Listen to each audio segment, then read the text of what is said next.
It's a weekend we've been waiting for. Metallica, Pantera, Wolfgang Van Halen for Friday night. Of course, Ice Nine Kills, Five Finger Death Punch, and then Metallica once again on Sunday night. Had a chance to sit down with bassist Robert Trujillo. Here's what it sounded and looked like. Rock, metal, prog, and everything in between. If you're into rock, you've come to the right place. Welcome to this episode of Talkin' Rock with Meltdown. Don't forget to follow the audio-only Talkin' Rock podcast on all podcast platforms. And now, it's time for today's conversation. Here's Meltdown. Hey guys, Meltdown here along with Robert from Metallica. This interview is going to be so epic. We're going to do two parts. Is that okay? Sure. Whatever.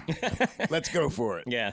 Welcome back to Detroit. Of course, 72 Seasons right here came out earlier this year. I didn't realize you guys wrote this about the Lions and how many seasons they haven't made the playoffs. So we're hoping this will... That's a Don Jameson joke, by the way. He told me that one. You know what? I am so proud of this team, the Lions, of course, and what's been happening. I'm actually a fan. Oh, really? So, yeah. So... there you go. Have you been to a game outside of Detroit or no? I haven't been to a game outside of Detroit. I haven't been to a game in years, actually. But, I've been following them and, kind of keeping up to date with, all the cool, positive victories and all the great things that have been happening. We'll have to get you up here in the I know that James has a video they play here in the stadium where he's like, Lions fans, Oh, yeah. Well, James is a fan, too. So, yeah, I mean, it's kind of interesting with the NFL because, I grew up a Rams fan, and over the years I've been fans of various teams for different reasons. Sometimes it has to do with players that I followed in college that have gone on to some of the other teams. But, Jared Goff actually played at Marin Catholic, which is in the same neighborhood as our studio, as Metallica, HQ, yeah. in Metallica HQ. So I've been kind of following him since he played at Cal. And even when he was playing against my UCLA Bruins, I was still kind of noticing how good he was. So for him to come here and to help, build such a great team with your amazing coach has been really inspiring, even for me as a musician. Well, sports talk here with Robert from there Metallica. You go. But 72 Seasons, of course, like I said, came out earlier this year, and there it is. I actually went to the debut of the movie thing. That was really cool. Out of all the Metallica records you've been involved with, how much input did you have in this one? This one was a lot of fun because this was pretty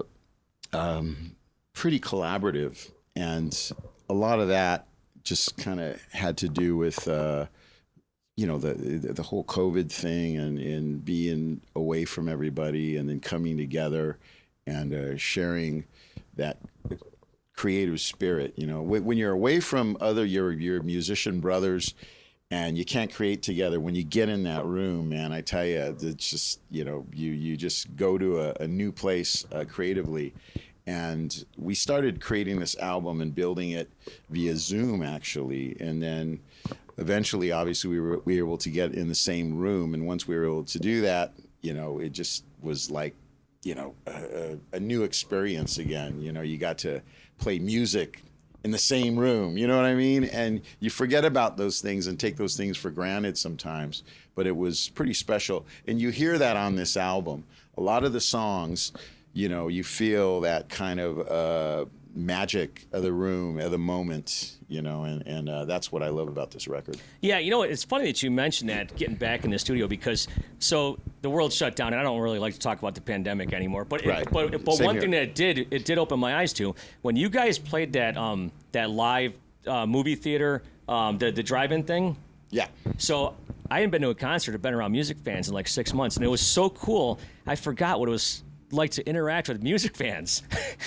If you take it for granted, all of a sudden it's gone. Yeah. And now it's like, I can't wait to get out there and talk to the listeners and talk about music. Yeah, I mean, we had that experience in a big way in South America. We had gone down to Brazil and Chile and Argentina. And I tell you, the level of passion was just through the roof. It's already, very passion-driven down there. They love rock and roll. And it just felt like everything kind of escalated, to a whole nother level. It was very impactful. And it's been that way pretty much through the whole 72 Seasons tour. here in the States, all around Europe. Everybody seems to be wanting to celebrate this music, this band, other bands too. You know, we've been to a few shows and have witnessed it. So it's been pretty cool to actually see that live music still means so much to people. Now, so you guys are here obviously for Friday and Sunday, like you've been doing throughout the country. You've been here for a few days. Is that kind of normal? Do you guys come into town a few days early like this? Sometimes it depends. I haven't actually been to Detroit and hung out for a few years. I mean, the last time I think was around, was it 2014, 2015? And I've had an incredible time. It's a great city with a lot of history in music. And the food is great, you know, and the people are nice. It's just been really, really fun. And where we're staying, it's more of an apartment vibe. So you feel like, you know, you're at home. And yeah, by the way, we'll talk about Detroit and its history in part 2. Okay. That's coming up next. But there you go, a little tease for the next one. But no, I saw that you were on stage at the Fox, and it's funny because one of my friends was with you, and he said you kind of got told by the crew hands that you couldn't stand on the stage because they were getting ready for the Grinch. That's right, yeah. Well, let's talk about that for a second. No. So I was walking with a couple friends, and there was the Fox, and it was like, wow, I remember playing here in 1991 when I was in the Infectious Grooves, and we were opening for Ozzy on the Theater of Madness tour. And I remember this theater being incredibly beautiful. Beautiful, yeah. It was just really, really special and always stood out. So we're watching them kind of maintain this incredible neon sign in front. I guess they had recently, I don't know if they replaced it or they redid it, but they were fixing something up there. Started talking to one of the guys that was working on it, and I told him that I'd played there. And then he was like, oh, you want to get a tour? So we were able to get in there, and we ended up hanging out for an hour, and it still is incredible. I mean, it's an incredible theater, and I remember, you know, 1991 and being there on this tour and how special it was. So there's a lot of those memories, and it was just weird because it was very random, you know, to actually get in that building and have that moment, reconnect with that place. Yeah, Joe Bonamassa told me completely unprompted that the Fox Theater is one of the nicest places he plays in the whole world.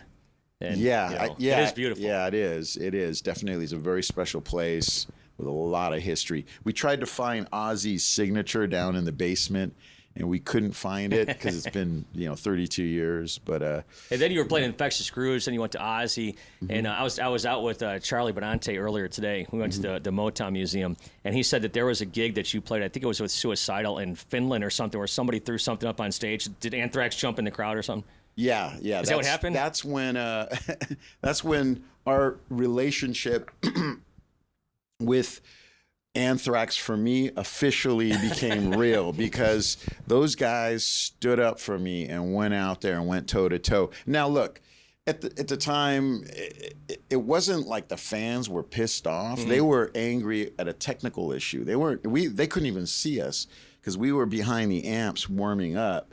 So they chucked, you know, back then you could have glass beer bottles, and they chucked a bottle and it went over the bass amp, and I had been kind of hunkered down, practicing, getting ready, and there was a problem with the PA system, so they were getting impatient. But that bottle hit me in the head, and of course I just kind of saw red, and I went out to the front of the stage. My face was bleeding, and I'm like calling people out, and there's like freaking 15, 20,000 people out there. Of course, you know, and everybody's drunk, so they're like, yeah, cool, you know, let's fight.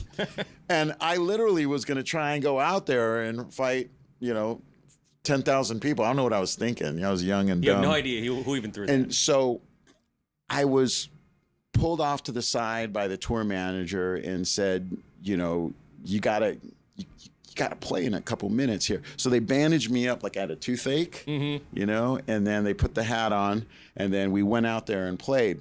During the time that I was getting bandaged up, apparently my Suicidal band members and some of the Anthrax team went out there and started socking people up.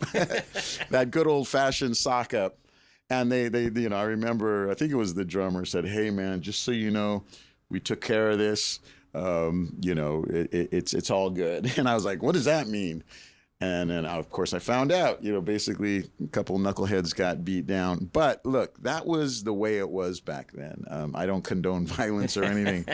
But back at that time, and probably even before that, that's kind of what happened at hardcore shows and thrash shows, punk shows, metal. There was a bit of edge, and a lot of people would, start stuff. And you'd have to finish it. And you look back on it and it was kind of like, yeah, I guess it was fun, But I was, that was kind of my initiation into the world of touring and being in an opening band. It was a lot of fun. Anthrax, Suicidal, that was the first official tour that I went on, and that was in Europe. And it was a new experience for me that I always remember and cherish. Yeah, now you tour the world with one of the biggest machines out there. Yeah, now, today. Well, I'll tell you what, I just celebrated my 28th year at WRIF, and I thought to myself, I've always wanted to talk to a member of Metallica in a locker room, so I can check that off my list. This is part one. Part two is coming up. Have a great show Thank you. Friday night. All right. Yeah.